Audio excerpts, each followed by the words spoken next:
Хоспитал, създадена през 2007 година, първата частна многопрофилна болница в Бургас. С течение на времето в града вече функционират много частни болници за активно лечение и се създава по този начин голяма пазарна конкуренция.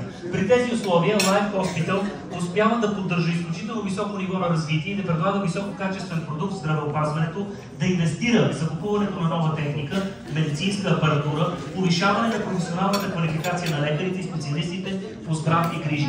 През 2018 отваря врати болница Life Hospital в Свети Влас. През 2023 през здравните заведения са минали 40 000 пациенти, българи и чуждестранни граждани. Направили сте добро дело.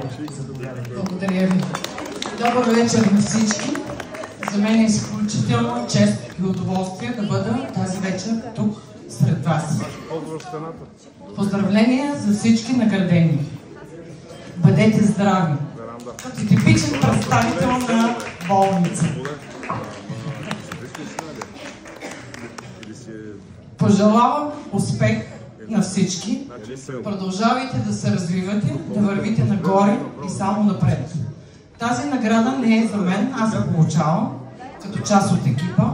Тази награда е за целия екип на болницата, която 17 години работи с сърце и душа за всички пациенти. И специално за моят прекрасен съпруг, доктор Спасмир Иванов, който е собственик на болницата, и тази негова мечта е реалност и ние стоим много години стабилно на пазара за здравни грижи.